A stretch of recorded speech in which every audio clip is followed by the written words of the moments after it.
بسم اللہ الرحمن الرحیم۔ السلام علیکم۔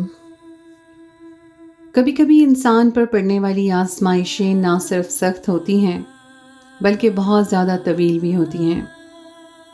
مجھ پر آنے والی آزمائشیں بھی کچھ ایسی تھیں جو ہر گزرتے دن کے ساتھ بڑھتی ہی چلی گئی تھیں، اور کبھی کبھی تو میری امید بھی ٹوٹنے لگتی، لیکن پھر میں خدا سے امید کا دامن تھام لیتی اور دعاؤں کے سہارے آگے بڑھنے لگتی۔ زندگی اسی طرح اپنے مدار پر گھوم رہی تھی کہ ایک دن اچانک مجھے ایسی خبر ملی کہ سب کچھ دھندلا سا گیا، اور جب یہ دھند آنکھوں کے سامنے سے چھٹی تو کچھ ایسا نظر آیا جسے جان کر قدموں تلے زمین نکل گئی۔ میری جان سے عزیز شوہر کی موت کا غم ہلکا بھی نہیں ہوا تھا کہ مجھ پر میرے ساس سسر نے ایک نیا ستم کا پہاڑ توڑ دیا۔ مجھے اپنی سماعتوں پر یقین نہیں آیا تھا۔ میرے سسر میرے سامنے کھڑے جو کہہ رہے تھے وہ کسی بھی صورت ممکن نہیں تھا۔ یہ کیسے ہو سکتا تھا کہ میں اپنے ہی بیٹے کے ساتھ؟ میری آنکھوں سے آنسو ٹپک رہے تھے اور میں ناسمجھی سے اپنے سسر کی طرف دیکھ رہی تھی۔ ایک پل کے لیے تو مجھے ان کی دماغی حالت پر شبہ ہونے لگا، کیونکہ کوئی بھی ایسا شخص جو دماغی طور پر ٹھیک ہو ایسی بات نہیں کر سکتا تھا۔ میرے شوہر کو گزرے 4 مہینے ہی ہوئے تھے اور 2 دن پہلے ہی میری عدت ختم ہوئی تھی۔ فیضان کی اچانک موت نے مجھے پوری طرح توڑ کر رکھ دیا تھا، اور اس پر میرے سسر کی اس گھٹیا بات نے پوری طرح ہی مجھے ہلا کر رکھ دیا تھا۔ میں نے ایک نظر اپنی طرف بیٹھے اپنے 10 سالہ خوبصورت معصوم سے بچے پر نظر ڈالی، جسے ٹھیک طرح سے یہ بھی معلوم نہیں تھا کہ اس کا باپ ہمیشہ کے لیے ہمیں چھوڑ گیا ہے، اور اب ہم اس بے رحم دنیا کے آسرے پر ہیں، اور میرے سسر میرے ساتھ اس پر بھی یہ ظلم کرنے جا رہے تھے۔ میں نے اپنے سسر کے آگے ہاتھ جوڑ دی اور کہا کہ ہمارے ساتھ یہ ظلم نہ کریں، لیکن اسی وقت میری ساس کمرے میں داخل ہوئی اور کہنے لگی کہ اگر تمہیں اس گھر میں رہنا ہے تو ہمارے ہی حکم پر چلنا ہوگا۔ میں نے نفرت بھری ایک نظر اپنی ساس پر ڈالی۔ وہ جسے حکم کہہ رہی تھی وہ میرے نزدیک سوائے گناہ کے اور کچھ نہیں تھا۔ میں نے اپنی ساس سے کہا کہ یہ کسی بھی طرح ممکن نہیں ہے، لیکن میری ساس کہنے لگی کہ تم جیسی عورت کے لیے یہی سزا ہے۔ جس طرح تم نے ہمارا گھر برباد کیا ہے تم اسی سلوک کی مستحق ہو۔ میں اپنی ساس کے لفظوں پر حیران تھی۔ میں نے آج تک اتنی سنگ دل عورت نہیں دیکھی تھی۔ میں نے ان کا گھر برباد نہیں کیا تھا، بلکہ انہوں نے میری پوری زندگی اجاڑ دی تھی، اور آج جب میں خالی ہاتھ ان کے سامنے کھڑی تھی تب بھی میں ہی انہیں قصوروار نظر آ رہی تھی۔ میری مجبوری تھی کہ میں ان کے آگے ہمیشہ سر جھکانے پر مجبور رہتی تھی، اور اس بار بھی انہوں نے مجھ پر اس قدر دباؤ ڈالا تھا کہ نہ چاہتے ہوئے بھی میں ان کے فیصلے کے آگے سر جھکا گئی۔ تھوڑی ہی دیر میں قاضی صاحب کو بلایا گیا اور میرا نکاح پڑھا دیا گیا تھا۔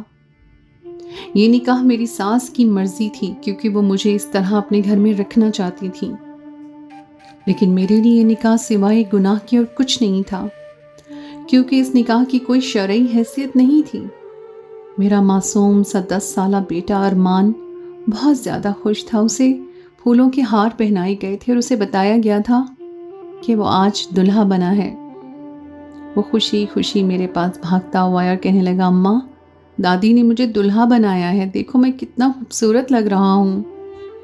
اس کو گلے لگاتے ہی میں زاروں کے تار رونے لگی تھی۔ میں اسے کیا بتاتی کہ وہ کسی اور کا نہیں بلکہ اپنی سگی ماں کا دلہا بنا ہے۔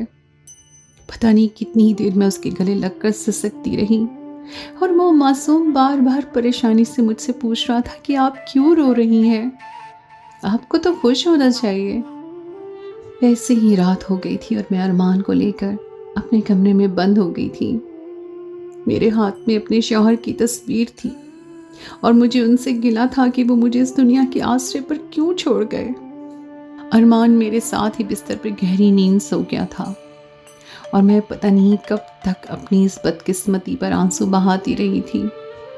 لیکن مجھے کیا خبر تھی کہ میری یہ بدقسمتی ختم ہونے کے بجائے مزید میرے مقدر کو سیاہ کرنے والی تھی، کیونکہ میری ساس اور سسر نے اگلے ہی دن نہ جانے ارمان کو اپنے کمرے میں بٹھا کر گھنٹوں کیا بات سکھائی کہ ان کے کمرے سے نکلنے کے بعد میرا وہ 10 سالہ معصوم بچہ نہیں رہا۔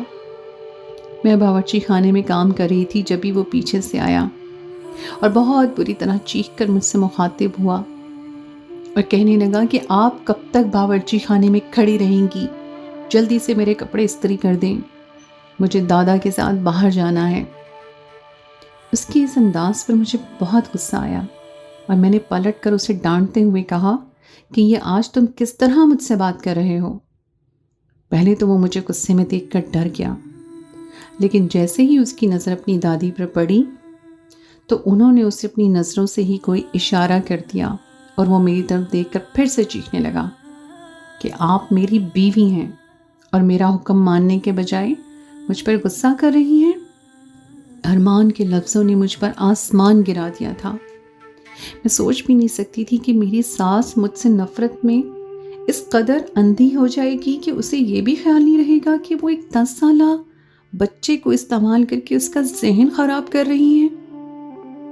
یہی نہیں، میں بھی تو ان کے بیٹے کی بیوہ تھی، لیکن وہ تو سب لحاظ بھول چکی تھی۔ میں نے ارمان کو محبت سے سمجھانے کی کوشش کی کہ وہ جو کہہ رہا ہے ایسا کچھ بھی نہیں ہے اور یہ سب باتیں غلط ہیں، لیکن میری ساس اتنی اچھی طرح اس کی ذہن سازی کر چکی تھی کہ میرا سمجھانا بھی سود گیا تھا اور وہ حد سے زیادہ بدتمیز ہو گیا تھا۔ میں نے اتنے سالوں میں کبھی اپنے بچے کے سامنے اس کے دادا دادی کی برائی نہیں کی تھی، اور شاید یہی وجہ تھی کہ آج وہ انہیں غلط سمجھنے کو بھی تیار نہیں تھا۔ اس کی نظر میں تو میں بری تھی کیونکہ میں اس کی بیوی بن چکی تھی۔ میں دن رات آنسو بہانے لگی تھی اور ہر وقت یہی سوچتی کہ مجھے زندگی میں تو سکون نہیں مل سکا، لیکن اپنے ہی بیٹے سے نکاح کر کے میری آخرت بھی خراب ہو چکی ہے۔ اور کبھی کبھی مجھے خیال آتا کہ میرے ساس سسر کو خوف خدا کیوں نہیں آتا؟ وہ کیسے خدا کی بنائی حدود کو بڑی ہی بے حیائی سے پار کر رہے ہیں اور ان پر تو کوئی عذاب بھی نازل نہیں ہوتا۔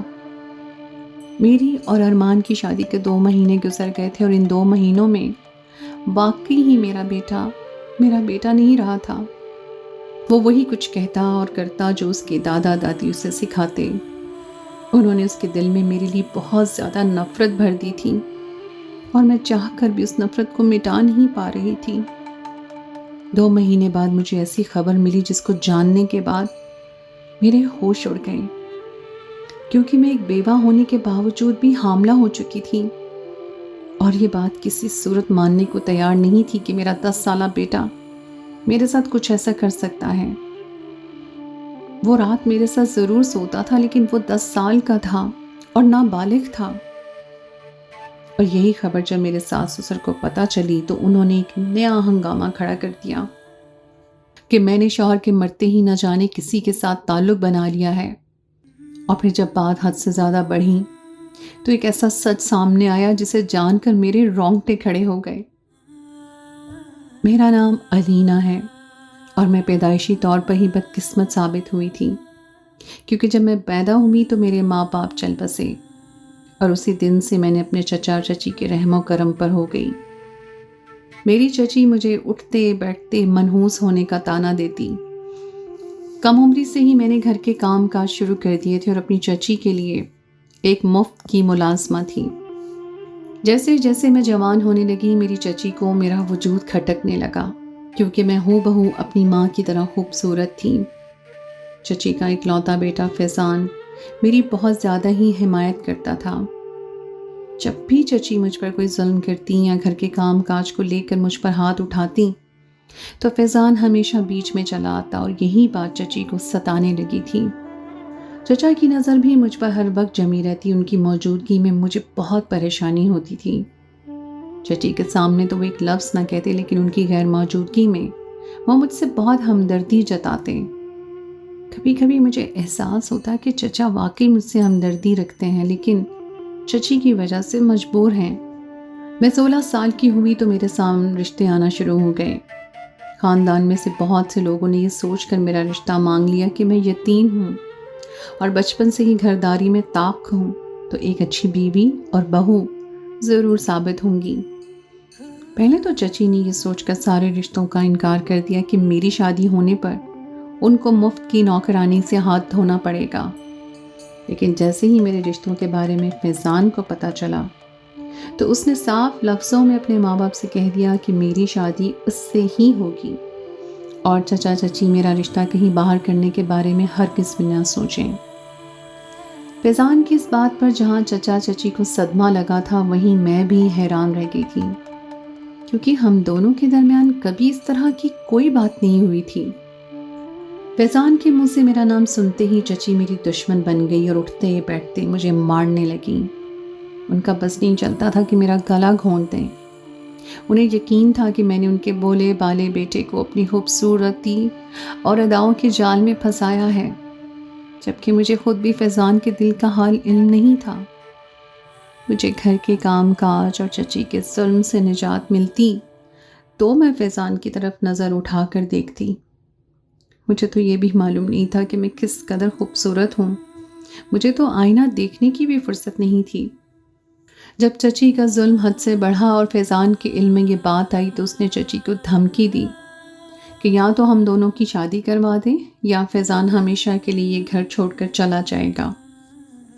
اکلوتے بیٹے کی بات پر چچی دہل کر رہ گئیں کیونکہ فیضان اپنی بات کا پکا تھا۔ 15 دن تک ماں بیٹے کے درمیان حد سے زیادہ تلخی رہی اور آخر کار فیضان کی ضد کے آگے چچی کو ہار ماننی پڑی اور یوں نہ چاہتے ہوئے بھی میں اپنی ہی چچی کی بہو بن گئی۔ پتہ نہیں کیوں مجھے یہ خوش فہمی لاحق ہو گئی تھی کہ رشتہ بدلنے سے چچی کی فطرت بھی بدل جائے گی، جبکہ کسی بھی انسان کی فطرت بدلنا ناممکن ہے۔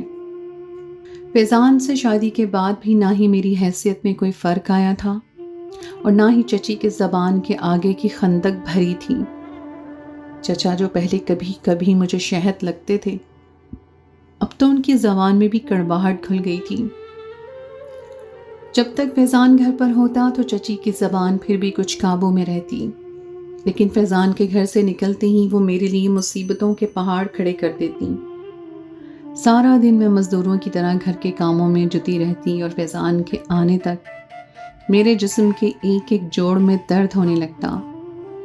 لیکن میری بدقسمتی یہیں ختم نہیں ہوئی تھی، کیونکہ میری اور فیضان کی شادی کو 1 سال ہونے والا تھا اور میں 1 سال میں حاملہ نہ ہو سکی۔ اس کی ایک وجہ شاید یہ تھی کہ میں ذہنی طور پر بہت زیادہ دباؤ کا شکار تھی اور فیضان کا ساتھ ہونے کے باوجود بھی ہر وقت ڈپریشن میں رہتی تھی۔ چچی نے اس بات کو مدعا بنایا اور ہر وقت فیضان کے آگے میری برائیوں میں مصروف ہو گئی۔ بار بار ان کو دوسری شادی کا مشورہ دیتی رہتی اور یہی سوچ کر مجھے خوف آتا کہ کہیں نہ کہیں فیضان ان کی بات مان کر دوسری شادی ہی نہ کر بیٹھیں۔ میں ہر وقت سجدے میں گر کر خدا سے دعا مانگنے لگی کہ اب میری آزمائشوں کو ختم کر دے اور میری جھولی میں اولاد ڈال دے۔ اور پھر مجھے پتا چلا کہ میں حاملہ ہوں تو میری خوشی کی انتہا نہ رہی۔ میرے حمل کی خبر نے ان کو بھی حد سے زیادہ خوشی دی تھی اور فیضان میرا پہلے سے بھی کہیں زیادہ خیال رکھنے لگے تھے۔ لیکن اس خوشی کی خبر نے بھی چچی کو نہیں بدلا، نہ ہی گھر کی ذمہ داریوں میں کچھ کمی آئی اور نہ ہی ان کے تانوں میں۔ کبھی کبھار میری طبیعت زیادہ بگڑ جاتی تو وہ اسے بھی میرا ڈرامہ قرار دیتی اور کہتی کہ میں کام نہ کرنے کے لیے ناٹک کر رہی ہوں۔ اور 9 مہینے بعد جب بچے کی پیدائش ہوئی تو میرے پاس ہاسپٹل میں سوائے فیضان کے کوئی نہیں تھا۔ میرے چچا چچی جو میرے ہونے والے بچے کے دادا دادی بھی تھے، دونوں ہی ہاسپٹل تک نہیں آئے تھے۔ میرا کیس بہت ہی زیادہ مشکل تھا اور بڑی مشکلوں سے ڈاکٹروں نے میری جان بچائی تھی، لیکن مجھے اس بات کی خوشی تھی کہ میرے پاس ایک خوبصورت سے صحت مند بچے نے جنم لیا ہے۔ فیضان نے ہمارے بیٹے کا نام ارمان رکھا اور دن رات میرے اور ارمان کے حقوق کی خاطر جھگڑنے کرنے لگے۔ کبھی اپنی ماں سے لڑ جاتے تو کبھی باپ کے خلاف آواز اٹھاتے، لیکن میرے ساس سسر کو اس بات کا ہرگز بھی احساس نہیں تھا کہ انہوں نے خود اپنے ہاتھوں اپنے اکلوتے بیٹے کی زندگی اجیرن بنائی ہوئی ہے۔ ارمان 10 سال کا ہونے والا تھا، لیکن میرے سسر نے اس کا کسی اچھے اسکول میں داخلہ تک نہیں کروانے دیا۔ میرے سسر کا کہنا تھا کہ پڑھائی لکھائی میں پیسہ ضائع کرنے کی ضرورت کیا ہے، جبکہ فیضان اسے پڑھانا چاہتے تھے۔ گھر میں دن رات اسی بات کو لے کر جھگڑا رہنے لگا اور میرے ساس سسر پائی پائی بچانے والے لوگ تھے۔ اور پھر ایک رات پتہ نہیں اپنے ماں باپ کے ساتھ فیضان کا کیا جھگڑا ہوا کہ وہ کمرے میں آ کر سونے لیٹے تو ان کی آنکھوں سے آنسو بہ رہے تھے۔ میرے لاکھ پوچھنے پر بھی وہ کچھ نہ کہہ سکے، اور پھر اسی طرح ہم دونوں سو گئے۔ لیکن اگلی صبح فیضان نے دوبارہ آنکھ نہ کھولی اور ہمیشہ کے لیے ہمیں چھوڑ گئے۔ مجھے یہ معلوم بھی نہیں ہو سکا تھا کہ میرے شوہر کو کس دکھ نے مار ڈالا ہے۔ مجھے زندگی سے اس ستم کی امید ہرگز بھی نہیں تھی کہ میں بھری جوانی میں ہی اپنے شوہر سے جدا ہو جاؤں گی۔ میرے ساس سسر جوان بیٹے کی موت پر پوری طرح خاموش ہو گئے تھے، اور مجھے ایک دفعہ پھر لگنے لگا کہ شاید اب ان کا رویہ میرے ساتھ ٹھیک ہو جائے اور بیٹے کی جدائی کا غم انہیں بدلنے پر مجبور کر دے۔ اور پھر ایک دفعہ میں پھر غلط ثابت ہو گئی تھی۔ میرے ساس سسر نے صرف میری عدت تک خاموشی اختیار کی، اور سارا وقت انہوں نے میرے بیٹے کے ساتھ بھی بہت محبت سے گزارا۔ ساری زندگی جس پوتے کو انہوں نے نفرت کی نگاہ سے دیکھا، ان 4 مہینوں میں انہوں نے اسی پوتے کو حد سے زیادہ محبت دی تھی۔ میں دل ہی دل میں خوش ہونے لگی تھی کہ مجھے نہ صحیح لیکن میرے بیٹے کو تو باپ کی جگہ دادا دادی کا پیار مل گیا ہے۔ لیکن میرے وہم و گمان میں بھی یہ بات نہیں تھی کہ یہ پیار اور شفقت دلی نہیں بلکہ ایک منصوبہ ہے، ایک ایسا منصوبہ جس کے ذریعے وہ مجھے ایک دفعہ پھر تباہ کرنا چاہتے تھے۔ ان 4 مہینوں میں ان دونوں نے ارمان کو اتنا زیادہ اپنے قریب کر لیا تھا کہ ارمان ان کی ہر بات کو سچ سمجھنے لگا تھا۔ اس کے لیے اپنے دادا دادی کا حکم بہت ہی زیادہ اہم ہو گیا تھا، یہاں تک کہ میری بھی کوئی حیثیت نہیں رہی تھی۔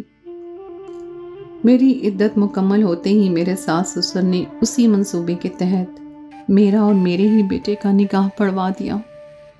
مجھے نہیں معلوم تھا یہ سب کس مقصد کے تحت کیا جا رہا ہے، لیکن میں اتنا ضرور جانتی تھی کہ سب کے پیچھے کوئی نہ کوئی وجہ ضرور ہے۔ میرا 10 سالہ بیٹا ارمان مجھے اپنی بیوی مان رہا تھا اور میرے ساتھ کسی ظالم شوہر جیسا سلوک کرنے لگا تھا۔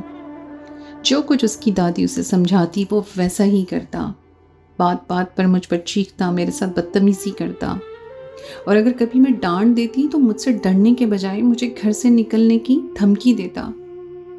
مجھے اپنے بیٹے سے نہیں بلکہ اس کے پیچھے کھڑے اپنے ساس سسر سے خوف آتا تھا۔ اس لیے میں خاموشی سے اپنے بیٹے کو برباد ہوتا دیکھنے پر مجبور تھی۔ میں جانتی تھی اگر میں ارمان کے ساتھ زبردستی کروں گی یا مار پیٹ کرنے کی کوشش کروں گی تو وہ مزید میرے خلاف ہو جائے گا، اور یہی سوچ کر میں ہر رات آہستہ آہستہ اسے پیار سے صحیح اور غلط کا فرق سمجھانے لگی۔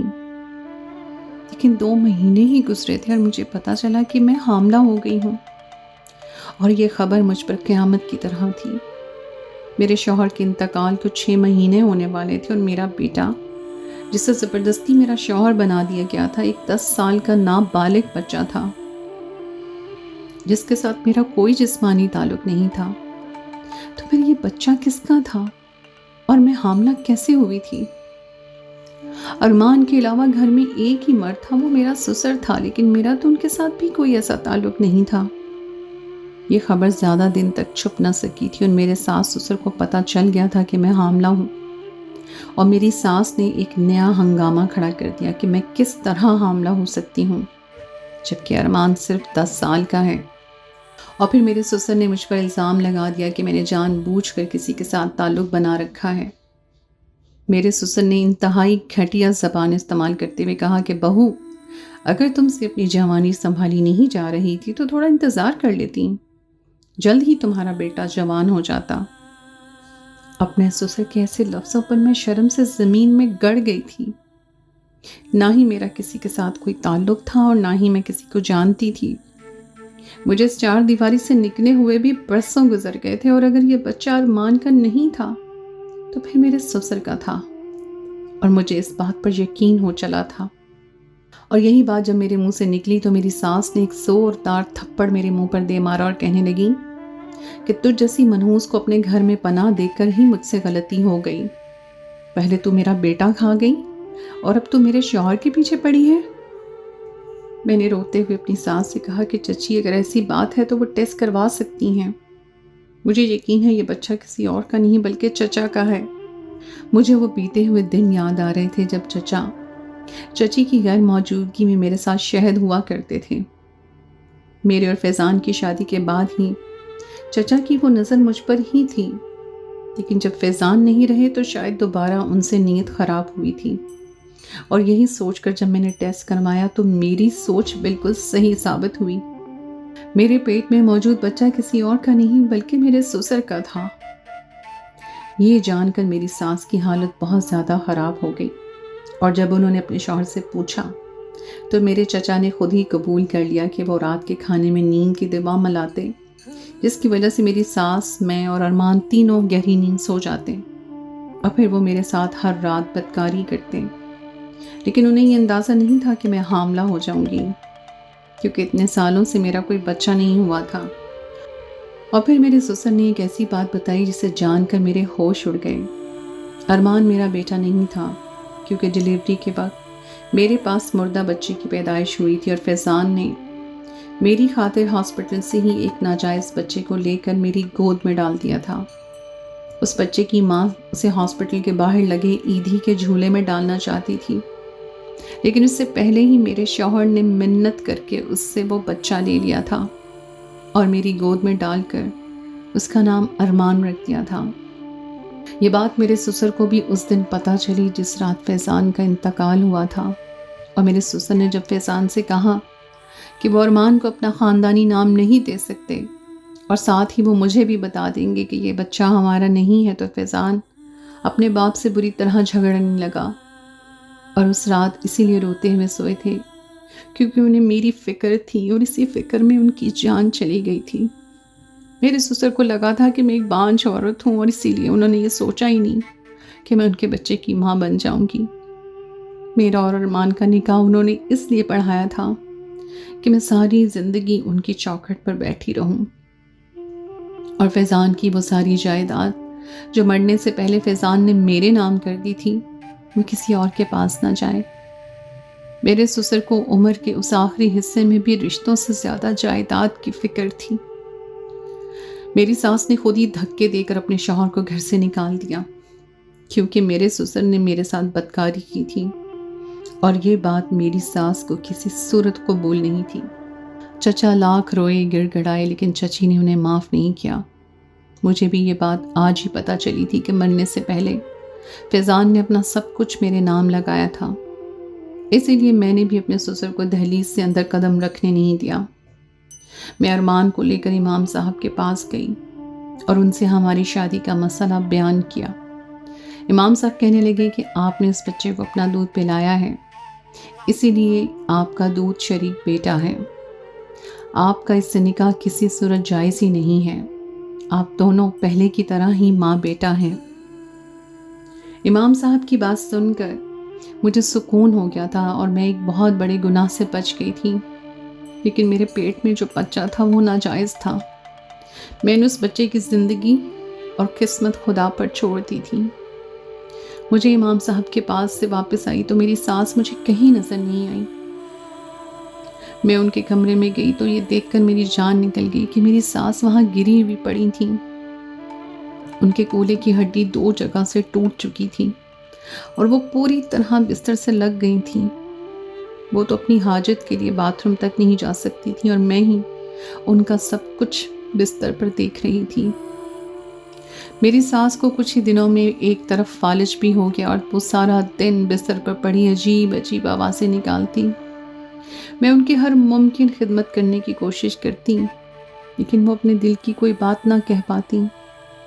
مجھے اب اپنی ساس سے نفرت نہیں ہوتی تھی، بلکہ ان پر رحم آتا تھا، کیونکہ اپنی عمر کا وہ حصہ جس میں انہیں اپنے بیٹے کی خوشیاں دیکھنی تھیں، اس میں وہ اپنے بیٹے کی موت کا غم جھیل رہی تھی۔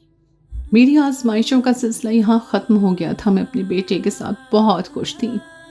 ارمان باقاعدگی سے اسکول جا رہا تھا۔ وہ بھلے ہی میرا خون، میرا بیٹا نہیں تھا، لیکن میں نے اسے دودھ پلایا تھا۔ اس رشتے سے میرا محرم بیٹا تھا۔